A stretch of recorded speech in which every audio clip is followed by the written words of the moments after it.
الحمد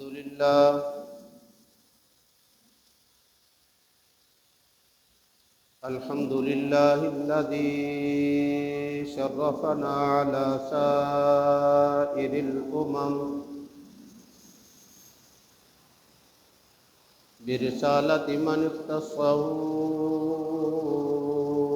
من بين الأنام بجوامع الكلم وجواهر الحكم، وصلى الله تعالى على خير خلقه وصحبه وبارك وسلم. ما نطق اللسان بمدحه ونسخ القلم، ونشهد أن لا إله إلا الله وحده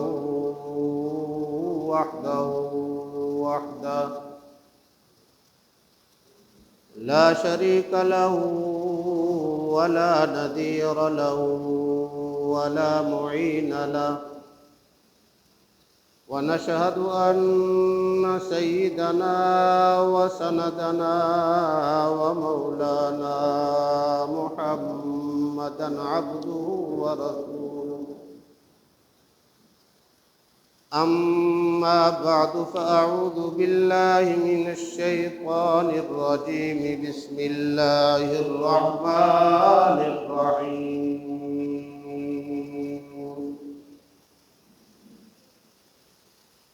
إن المسلمين والمسلمات والمؤمنين والمؤمنات والقانتين والقانتات والصادقين والصادقات والصابرين والصابرات والخاشعين والخاشعات والمتصدقين والمتصدقات والصائمين والصائمات والحافظين فروجهم والحافظات والذاكرين الله كثيرا والذاكرات أعد الله لهم مغفرة وأجرا عظيما. قال النبي صلى الله عليه وسلم: أيما امرأة إذا صلت خمسها وصامت شهرها وأحصنت فرجها وأطاعت بعلها فلتدخل من أي أبواب الجنة شاءت، أو كما قال رسول الله صلى الله عليه وسلم. قال النبي صلى الله عليه وسلم: إنما بعثت معلما. صدق الله العظيم وصدقنا وبلغنا رسوله النبي الكريم، ونحن على ذلك من الشاهدين والشاكرين، والحمد لله رب العالمين. رب اشرح لي صدري ويسر لي أمري واحلل عقدة من لساني يفقهوا قولي. رب زدني علما، اللهم رب زدني علما وارزقني فهما. سبحانك لا علم لنا إلا ما علمتنا، إنك أنت العليم الحكيم. اللهم صل على محمد وعلى آل محمد كما صليت على إبراهيم وعلى آل إبراهيم إنك إنك حميد مجيد. اللهم بارك على محمد وعلى آل محمد كما باركت على إبراهيم وعلى آل إبراهيم إنك حميد مجيد.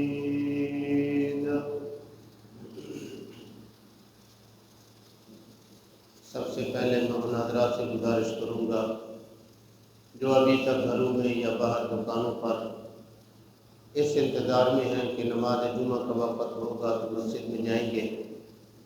ان حضرات سے گزارش ہے کہ جمعہ کا وقت بالکل قریب ہے، انتہائی مختصر وقت باقی ہے، لہذا یہ چند لمحات بجائے گھروں میں بیٹھ کر گزارنے کے اللہ کے گھر میں آ کر گزارے. یہ قیمتی لمحات ہیں، مزید میرے لیے اور آپ کے لیے نجات اور بخشش کا ذریعہ بن جائیں گے. مسلمان کی شایان شان یہ ہے کہ مسلمان آذان جمعہ سن لینے کے بعد اپنی تمام تر مصروفیات اور مشغولیات کو چھوڑ کر اللہ کے گھر کی طرف قدم بڑھاتا ہے. اور اللہ تبارک و تعالیٰ بھی بہت بڑے قدردان ہیں کہ اپنے گھر کی طرف ایک فرض کی ادائیگی کے لیے اٹھنے والے ہر قدم پر اللہ نیکیاں بھی عطا فرماتے ہیں، گناہ بھی معاف فرماتے ہیں، اور کل قیامت والے دن درجات بھی بلند فرمائیں گے. اللہ تعالی ہم سب کو دین کی سمجھ عطا فرمائے، پورے دین پر چلنے کی اللہ ہم سب کو توفیق عطا فرمائے. میرے واجب الاحترام دوستو، گزشتہ جمعۃ المبارک کے خطبے میں اسلام کے اندر عورت کا مقام کیا ہے، دین میں عورت کا مرتبہ کیا ہے، اللہ کے نبی صلی اللہ علیہ وسلم کی شریعت کے اندر عورت کو کیا شان ملی ہے، وہ بھی ایک صحابیہ رضی اللہ عنہا کے دریافت کرنے پر اللہ کے نبی صلی اللہ علیہ وسلم نے ابھی جواب ارشاد نہیں فرمایا تھا کہ قرآن مجید کی یہ آیت مبارکہ سورہ احزاب 22ویں پارے کی یہ آیت مبارکہ نازل ہوئی، جس میں اللہ تبارک و تعالیٰ نے عورت کا مقام کیا ہے، دین میں اس کی شان اور عزت کیا ہے، اللہ نے اس کو اجاگر فرمایا. آج بھی اسی موضوع پر اور ان صفات کا ترجمہ اور مفہوم اور مختصر خلاصہ آپ حضرات کے سامنے میں ذکر کرنا چاہتا ہوں. اللہ تبارک و تعالیٰ نے اس آیت مبارکہ میں 10 صفات کو ذکر فرمایا کہ جس عورت کے اندر یہ 10 صفات پائی جائیں وہ عورت جنتی ہے، وہ عورت جنتی ہے. یہ صفات اللہ نے ذکر فرمائی صرف عورتوں کا نام لے کر نہیں بلکہ مردوں کا نام لے کر بھی اللہ نے فرمایا کہ مردوں کے اندر بھی یہ صفات پائی جائیں اور عورتوں کے اندر بھی یہ صفات پائی جائیں. حقیقت میں یہ عورتوں کے سوال کرنے پر اللہ نے یہ صفات نازل فرمائی، یہ آیت مبارکہ نازل کر کے ان صفات کو ذکر فرمایا. اللہ سے دعا ہے کہ اللہ تبارک و تعالی ہماری عورتیں، ہمارے خاندان کی عورتیں، ہمارے محلے اور معاشرے کی عورتیں، ہمارے ملک اور ہمارے مسلم ممالک کی تمام عورتوں کے اندر اللہ یہ 10 صفات پیدا فرما دے. یہ 10 صفات اپنانے والی عورتیں بن جائیں. یقیناً بالیقین یہ 10 صفات اپنانے والی عورتیں آخرت میں جائیں گی تو سیدھی جنت کے اندر، دنیا میں رہیں گی تو یہاں بھی ان کے لیے یہ جنت کا ماحول بن جائے گا. ان کا یہ گھر دنیا کا گھر نہیں کہلائے گا بلکہ پرسکون ماحول اور عزت والی زندگی، اطمینان والی زندگی گزارنے کا ان کو موقع اللہ نصیب فرمائیں گے، جس کو حیات طیبہ قرآن مجید میں دوسرے مقام پر اللہ تبارک و تعالیٰ نے ذکر فرمایا. تو وہ 10 صفات کیا ہیں؟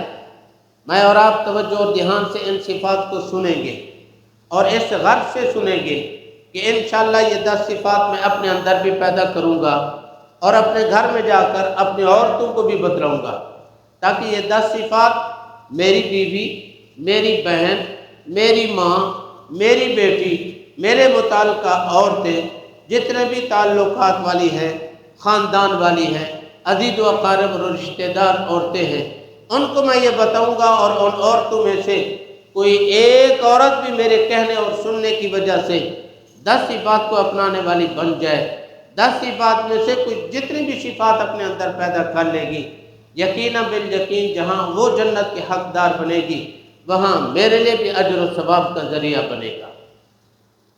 میں اور آپ اس نیت سے سنیں گے تو انشاءاللہ ہمارا یہ چند لمحے بیٹھنا اللہ کی بارگاہ میں ضائع نہیں جائے گا، اللہ کے ہاں یہ ہمارا وقت بہت قیمتی بن جائے۔ اللہ تبارک و تعالیٰ نے سب سے پہلے ان المسلمین والمسلمات فرمایا، اسلام والے مرد اور اسلام والی عورتیں، مسلمان مرد مسلمان عورتیں۔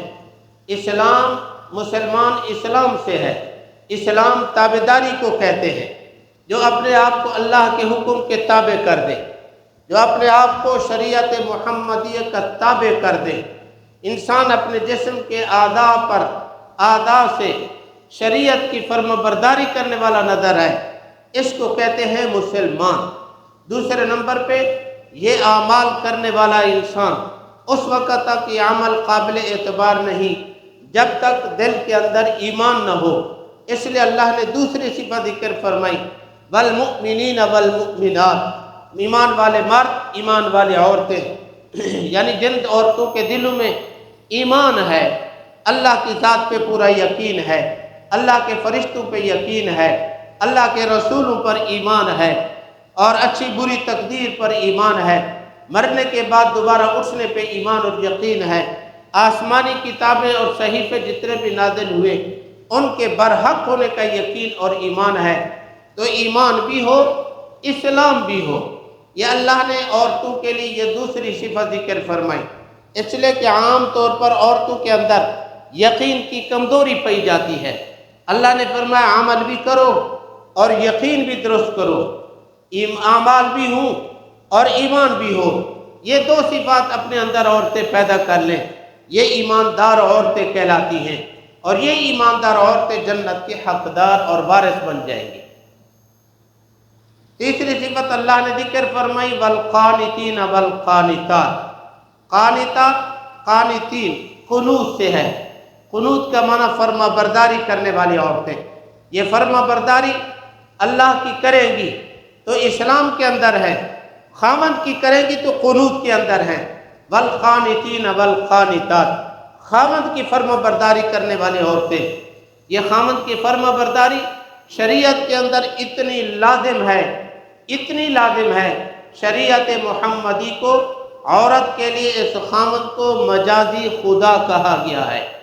اللہ کے پاک پیغمبر صلی اللہ علیہ وسلم نے فرمایا، اگر غیر اللہ کو سجدہ کرنا جائز ہوتا تو میں محمد حکم دیتا عورت کو کہ اپنے خاوند کو سجدہ کر، لیکن اللہ نے غیر کو سجدہ کرنے کی اجازت نہیں دی، اس لیے میں عورت کو پابند کرتا ہوں کہ اپنے خاوند کی اطاعت کر، فرما برداری کر، سجدہ نہ کر، ایسے ہی فرما برداری کا جیسے اپنے رب کی فرما برداری کرتی ہے، جیسے اپنے رب کا حکم مانتی ہے۔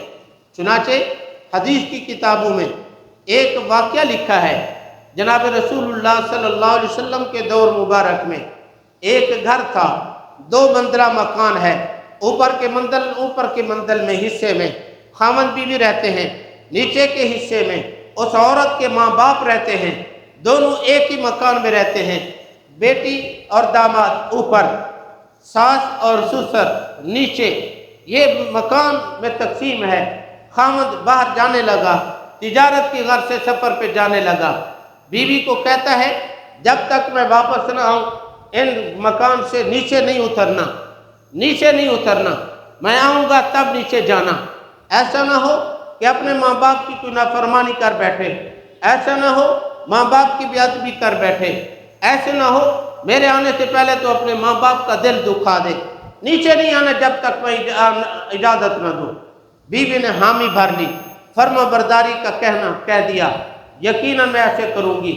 خاوند چلا گیا، اللہ کا کرنا ایسا ہوا، باپ کی طبیعت خراب ہو گئی، پیغام دیا گیا بیٹی کو، بیٹی تیرے باپ کی طبیعت خراب ہے، آ جا تیمارداری کرنے کے لیے۔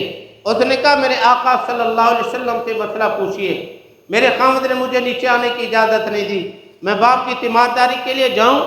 آپ صلی اللہ علیہ وسلم نے فرمایا جب خاوند نے اجازت نہیں دی میرا اللہ محمد کو کیسے اجازت دے گا کہ میں عورت کو کہوں کہ خامد کی نافرمانی کرتے ہوئے گھر سے باہر نکل جا؟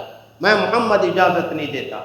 اللہ کا کرنا، چند دنوں کے بعد باپ فوت ہو گیا، عورت نے پھر پیغام بھیجا، یا رسول اللہ مجھے اجازت ہے میں اپنے بابا کا جا کے چہرہ دیکھ لوں، میں اپنے بابا کی تعزیت کے لیے اپنی ماں کے پاس چلی جاؤں؟ فرمایا تیرے خامد نے تجھے کیا کہا تھا؟ آپ صلی اللہ علیہ وسلم نے یہ دریافت کیا۔ عورت نے کہا یا رسول اللہ میرے خامد نے کہا تھا جب تک میں واپس نہ آؤں تجھے گھر سے نکلنے کی اجازت نہیں ہے۔ آپ صلی اللہ علیہ وسلم نے فرمایا گھر میں بیٹھ کر صبر کر لے، گھر میں بیٹھ کر باپ کے لیے باپ کی اصال ثواب کر لے، باپ کے لیے دعائے مغفرت کر لے۔ گھر سے نکلنے کی اجازت جب خامد نے نہیں دی، اللہ کی شریعت میں محمد بھی تجھے اجازت نہیں دیتا، اللہ کا نبی بھی تجھے اجازت نہیں دیتا۔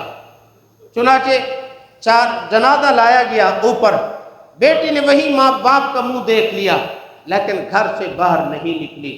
میں اور آپ سوچیں آج ہماری عورتیں بازار کی زینت بنتی ہیں، خامد کو پتہ نہیں، محلے کی زینت بنتی ہیں، خامد کو پتہ نہیں، پارکوں کی زینت بنتی ہیں، خامد کو علم نہیں ہے۔ جب خامد پوچھ لے تو کہتے میں تو واک کے لیے گئی تھی، میں فلاں چیز خریدنے کے لیے گئی تھی، میں فلاں کا محلے میں پتہ کرنے کے لیے گئی تھی۔ شریعت نے اجازت نہیں دی، خامد نے جب اجازت نہیں دی تو باپ کی تیمارداری کے لیے نہیں جا سکتی، باپ کا منہ دیکھنے کے لیے نہیں جا سکتی، ماں کے پاس نہیں جا سکتی۔ شریعت اجازت اس بات کی نہیں دیتی۔ والقانتین والقانتات، یہ تیسری صفت ہے، عورت اپنے خامد کی فرما برداری کرنے والی ہو۔ خامد کی فرما برداری کرنا، اطاعت کرنا، یہ عورت پہ لازم اور ضروری ہے، عورت پہ لازم اور ضروری۔ اگلی چوتھی صفت اللہ نے ذکر فرمائی والصادقین والصادقات، سچ بولنے والے مرد، سچ بولنے والی عورت۔ سچ بولنا مرد پہ بھی لازم، سچ بولنا عورت پہ بھی لازم۔ اللہ کے نبی صلی اللہ علیہ وسلم نے ارشاد فرمایا ان الصدق ینجی والکذب یہلک، سچ بولنا نجات دیتا ہے، جھوٹ بولنا ہلاک کر دیتا ہے۔ ایک جگہ فرمایا الصدق بر، الصدق بر والکذب فسق، فرمایا سچ بولنا نیکی ہے، البر یہدی الی الجنہ، نیکی جنت کا راستہ دکھاتی ہے، والکذب فسق، فرمایا جھوٹ بولنا یہ نافرمانی ہے، والفسق یہدی الی النار، اور نافرمانی انسان کو جہنم میں لے جاتی ہے۔ ایک جگہ آپ صلی اللہ علیہ وسلم نے ارشاد فرمایا الصدق ثمانیہ والکذب ریبہ، فرمایا سچ یہ تو اطمینان والی چیز ہے، جب مسلمان سچ بولتا ہے اس کا دل مطمئن، اس کا ضمیر مطمئن، اس کا دماغ مطمئن ہو جاتا ہے، تو بھلے ظاہری طور پر نقصان والا کام ہو جائے لیکن اس کا ضمیر اس کو تسلی دیتا ہے، مطمئن رہتا ہے۔ فرمایا والکذب ریبہ، جھوٹ بولنا یہ شک تردد والی بات ہے، جھوٹ بولتا ہے بظاہر مال کما لے، جھوٹ بول کر بظاہر سودا بیچ لے، جھوٹ بول کر عورت اپنے خامند کو مطمئن کر لے، جھوٹ بول کر اپنے ساس اور سسر کو مطمئن کر لے، جھوٹ بول کر بھلے وہ اپنی اولاد کو مطمئن کر لے لیکن اس کا ضمیر مطمئن نہیں ہوتا، اس کے ضمیر کھٹ کھٹ کھٹ کھٹ کرتا رہتا ہے، دل میں یہ کھٹکا پیدا ہوتا رہتا ہے۔ ایک بار صحابہ کرام رضی اللہ عنہ نے پوچھا مال اسم یا رسول اللہ، یا رسول اللہ گناہ کیا چیز ہے؟ آپ صلی اللہ علیہ وسلم نے فرمایا ما حاک فی صدرک، جو تیرے دل میں کھٹکا پیدا کر دے یہی گناہ ہے، جو تیرے دل میں کھٹکا پیدا کر دے یہی گناہ ہے۔ تیرے دل میں اطمینان پیدا ہو جائے یہ نیکی ہے، تیرے دل میں کھٹکا پیدا کر دے یہ گناہ ہے۔ جب گناہ ہے تو اس سے بچ جا، اس کو چھوڑ دے، اس سے بعد آ جا، یہ گناہ سے تو بچ جائے گا۔ فرمایا والصابرین والصابرات، پانچویں صفت اللہ نے ذکر فرمائی صبر کرنے والے مرد، صبر کرنے والی عورتیں۔ صبر کا دامن نہ چھوڑے، کچھ مل گیا ہے اللہ کا شکر بجا لیں، کچھ نہیں ملا صبر سے زندگی گزار لیں۔ شکر کرنے والے مرد اور عورتیں بھی جنت کے حقدار، صبر کرنے والے مرد اور عورتیں بھی جنت کے حقدار۔ عورتوں کے اندر نافرمانی اور ناشکری کا مادہ بہت زیادہ پایا جاتا ہے۔ اللہ کے نبی صلی اللہ علیہ وسلم نے ارشاد فرمایا میں نے معراج والی رات جہنم کے اندر کثرت سے عورتوں کی تعداد کثرت سے دیکھی۔ صحابہ نے عرض کیا یا رسول اللہ کیوں؟ اس کی وجہ کیا ہے؟ عورتیں جہنم میں زیادہ کیوں جاتی ہیں؟ آپ صلی اللہ علیہ وسلم نے کوئی 10 وجوہات نہیں ذکر فرمائی، 8 اور 5 وجوہات نہیں ذکر فرمائی، بلکہ صرف 2 وجہ بتائی ہیں، 2 وجہ بتائی۔ ایک وجہ بتائی آپ صلی اللہ علیہ وسلم نے، فرمایا کہ یکفرن، کہ یہ نعمتوں کی ناشکری بہت زیادہ کرتی ہے، نعمتوں کی ناشکری بہت زیادہ کرتی ہے۔ اور دوسری وجہ بتائی کہ خاوند کی نافرمانی بہت زیادہ کرتی ہے، خاوند کی نافرمانی کرنے والی عورت یہ بھی جہنم کی حقدار، اللہ کی نعمتوں کی ناشکری کرنے والی عورت یہ بھی جہنم کی حقدار۔ صبر کرنا یہ ایمان والے مرد کا شیوا ہے، پہچان ہے۔ آپ صلی اللہ علیہ وسلم کے دور میں میدان جنگ کے اندر گھمسان کی جنگ ہوئی، غزوہ احد کے موقع پر مسلمان کافی سارے شہید ہو گئے۔ ایک عورت کو دیکھا پردے میں لپٹے ہوئی آ رہی ہے، صحابہ نے عرض کی یا رسول اللہ وہ عورت چیختی ہوئی آ رہی ہے۔ پوچھا گیا، اس عورت نے پوچھا، صحابہ نے اس کو روکنے کی کوشش کی، اس عورت نے پوچھا میرے نبی کا کیا حال ہے؟ ایک صحابی آگے بڑھا، کہتے تیرا باپ شہید ہو گیا۔ اس نے کہا انا للہ و انا الیہ راجعون، اچھا یہ بتاؤ میرے نبی کا کیا حال ہے؟ فرمایا نبی ٹھیک ہے۔ پھر آگے بڑھی، ایک اور صحابی نے کہا تیرا بیٹا شہید ہو گیا۔ اس نے کہا انا للہ و انا الیہ راجعون، مجھے اپنے نبی کا حال بتلاؤ۔ عورت پھر آگے بڑھنے لگی، ایک اور آدمی نے آگے جا کر خبر دی عورت کو تیرا خاوند شہید ہو گیا۔ عورت کہتی ہے انا للہ و انا الیہ راجعون، میرے نبی کا حال بتلاؤ، میرے نبی کا کیا حال ہے، میرے نبی کس پوزیشن میں ہے، کس کیفیت میں ہے۔ عورت آگے بڑھتی رہی، ایک اور صحابی آگے بڑھا، کہنے لگا تیرا بھائی شہید ہو گیا۔ وہ کہتی ہے انا للہ و انا الیہ راجعون۔ آپ صلی اللہ علیہ وسلم کو بتلایا گیا، آپ صلی اللہ علیہ وسلم نے فرمایا اس عورت کو آگے آنے دو۔ آئی، آپ صلی اللہ علیہ وسلم گھوڑے پہ سوار تھے، آپ صلی اللہ علیہ وسلم کی زیارت کی۔ آپ صلی اللہ علیہ وسلم کو کہنے لگی یا رسول اللہ مجھے خبر ملی میرا باپ شہید ہو گیا، میں نے انا للہ پڑھا، مجھے خبر ملی میرا خاوند شہید ہو گیا، میں نے انا للہ پڑھا، مجھے خبر ملی میرا بیٹا شہید ہو گیا، میں نے انا للہ پڑھا۔ یا رسول اللہ مجھے خبر ملی میرا بھائی شہید ہو گیا، میں نے انا للہ پڑھا۔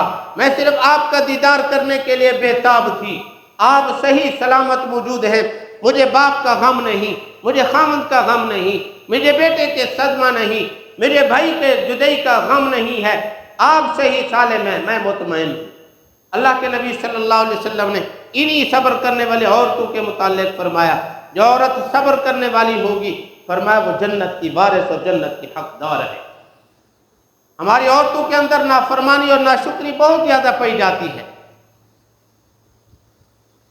ہر شادی پہ کئی سوٹ بنوائیں گے، مردوں کی عادت نہیں ہے، مرد عام طور پر گرمی میں سوٹ بنوائیں گے، پھر سردی میں سوٹ بنوائیں گے، یا عید پہ ایک آدھ لے لیا، عورتیں 2 3 سوٹ پھر رکھے رہیں گی، اگلا کوئی فنکشن آئے گا مطالبہ کریں گی سوٹ۔ خاوند اگر کہہ دے اتنے سارے سوٹ ہیں، کہتے میں نے ہے کیا میرے گھر میں نے دیکھا ہی کیا ہے، تو نے لا کر دیا ہی کیا ہے، یوں نہ شکری کر دیتی ہیں۔ صبر کرنے والے مرد، صبر کرنے والی عورتیں، اللہ نے فرمائی ہے کہ جنتوں کی حقدار عورتوں کی صفت ہے۔ اگلی صفت اللہ نے ذکر فرمائی والمتصدقین والمتصدقات، صدقہ خیرات کرنے والے مرد، صدقہ خیرات کرنے والی عورتیں۔ اولاً عورتوں کے اندر پیسہ جمع کرنے کی عادت ہوتی ہے، چھپا چھپا کے رکھتی رہتی ہیں، پیسہ ظاہر نہیں کرتی۔ مرد خیرات کر دے، صدقہ کر دے ایک الگ بات ہے، عورت اگر زیادہ سے زیادہ صدقہ کرے گی گھر میں سے کچھ آٹا دے دے گی، گھر میں سے روٹی بھیج دے گی، بس عورت اپنے جمع شدہ پونجی میں سے صدقہ کرے، یہ ہے جناب رسول اللہ صلی اللہ علیہ وسلم کا دور۔ بلکہ ام المؤمنین سید عائشہ صدیقہ رضی اللہ تعالی عنہ کے پاس ایک بار 2 لاکھ درہم آئے، 2 لاکھ درہم، خود روزے سے ہیں۔ نکرانی کو کہا جاؤ مدینہ کی محلی میں اعلان کر دو، جو ضرورت مند ہیں، حقدار ہیں، محتاج ہیں، آ کر لے لیں۔ کوئی پلیٹ لے کے آ رہا ہے، کوئی خولہ لے کے آ رہا ہے، کوئی پیالہ لے کے آ رہا ہے، کوئی چھوٹا برتن لے کے آ رہا ہے، کوئی کپڑا لے کے ایسے جھولی پھیلا کے آ رہا ہے، کوئی دامن پھیلائے ہوئے آ رہا ہے، کوئی ہاتھوں میں لے رہا ہے۔ اما عائشہ صدیقہ رضی اللہ تعالیٰ عنہ نے سب کو جھولیاں بھر بھر کے دیں، پیالے بھر بھر کے دے رہی ہیں، برتن بھر بھر کے دے رہی ہیں، درہم پیسے صبح سے شام تک عصر سے پہلے سب بانٹ دیا۔ عصر کے بعد جب افطاری کا وقت قریب آیا، نوکرانی کو کہا کچھ افطاری کے لیے تو لے آ۔ انہوں نے کہا اے اماں جان، کیا ہی بہتر تھا اگر کوئی 1-2 درہم ہی رکھ لیتی، ہم اس کا گوشت منگوا لیتی، اب افطاری گوشت سے کرتی۔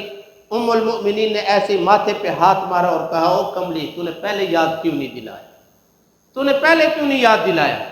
دیکھو 2 لاکھ درہم بانٹ دیے، خود اپنا خیال نہیں ہے کہ میں بھی اپنے افطاری کے لیے۔ یاد رکھنا یہ کوئی زکوٰۃ کا پیسہ نہیں تھا، یہ کوئی عشر کا پیسہ نہیں تھا۔ امیر المومنین حضرت عمر ابن خطاب رضی اللہ تعالیٰ عنہ کے دور خلافت میں، اسی طرح امیر المومنین سیدنا حضرت امیر معاویہ رضی اللہ تعالیٰ عنہ کے دور خلافت میں فتوحات جب عام ہوئی تو ان کی طرف سے یہ ہدایہ آیا کرتے تھے۔ حضرت عمر ابن خطاب رضی اللہ تعالیٰ عنہ نے ازواج مطہرات کے سالانہ بجٹ بنایا، ہر سالانہ خرچہ بنایا، سالانہ خرچہ بنا کر یکمشت ایک ہی بار بھیج دیا کرتے تھے۔ ام المؤمنین وہ بانٹ دیتی تھی۔ پھر ایک دو بار نکرانی نے کہہ دیا، بلکہ حضرت عائشہ رضی اللہ عنہ کے بھانجے نے کہہ دیا خالہ امیر المؤمنین نے سال بھر کے لیے خرچہ آپ کے پاس بھیجا، آپ نے ایک ہی دن میں بانٹ دیا۔ فرمانے لگی بیٹا مجھے تو یقین نہیں ہے کہ میں سال بھر زندہ بھی رہوں گی یا نہیں، میں یہ جمع کر کے کیوں رکھوں؟ پھر ساتھ ہی فرما دیا، اللہ نے خود فرمایا ویل لکل ہمزۃ لمزہ الذی جمع مالا وعددہ، الذی جمع مالا وعددہ، اس ہاتھ کے لیے ہلاکت اور بربادی ہے جو مال کو جمع کرے پھر گن گن کے رکھے، اتنے ہو گئے، اب اتنے بڑھ گئے، اب اتنے جمع ہو گئے۔ انہوں نے فرمایا مجھے تو یقین نہیں ہے کہ میں سال بھر زندہ رہوں گی یا نہیں، سب بانٹ دیا۔ والمتصدقین والمتصدقات، صدقہ خیرات کرنے والے مرد، صدقہ خیرات کرنے والی عورتیں، والصائمین والصائمات، آگے ترجمہ ہی کر دیتا ہوں، روزہ رکھنے والے مرد، روزہ رکھنے والی عورتیں۔ فرض روزے لازم اور ضروری، لیکن رمضان المبارک میں چند روزے عورت بامر مجبوری شرعاً وہ چھوڑا کرتی ہے، اور روزوں کی قضا عورت پر لازم ہے، رمضان کے بعد ان کی قضا کیا کرے۔ ہمارے ہاں عورتوں کا رواج ہی نہیں ہے، رکھتی نہیں ہے، کبھی معلوم ہی نہیں کرتی، اچھا جو روزے چھوٹ کے ان کی قضا بھی دینی ہے نہیں پوچھتی۔ والحافظین فروجهم والحافظات، اپنی شرمگاہ کی حفاظت کرنے والی عورت۔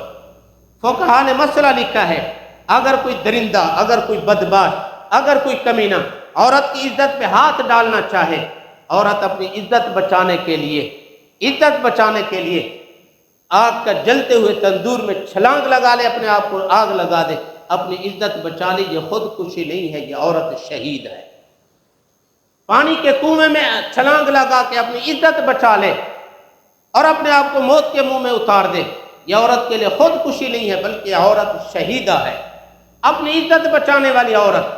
والحافظین فروجهم والحافظات والذاکرین اللہ کثیرا والذاکرات، صبح و شام اللہ کا ذکر، مشروع دعاؤں کا اہتمام کرنے والی، لا الہ الا اللہ، استغفار اور درود شریف یہ کثرت سے پڑھنے والی عورتیں، ذکر اذکار میں مصروف عورتیں، فرمایا جن کے اندر یہ صفات پائی جائیں اللہ نے ان کے لیے فرمایا اعد اللہ لہم مغفرۃ واجرا عظیما، جنت بھی ان کے لیے، مغفرت بھی ان کے لیے، اجر عظیم بھی ان کے لیے۔ میں اور آپ یہ 10 صفات جا کر اپنی عورتوں کو بتائیں گے، کوشش کریں گے نا انشاءاللہ۔ اللہ میری اور آپ کی عورتوں کو، خاندان کی عورتوں کو، محلے اور معاشرے کی عورتوں کو یہ 10 صفات اللہ اپنانے کی توفیق عطا فرمائے۔ جو کچھ کہا ہے سنا اللہ عمل کی توفیق بخشے۔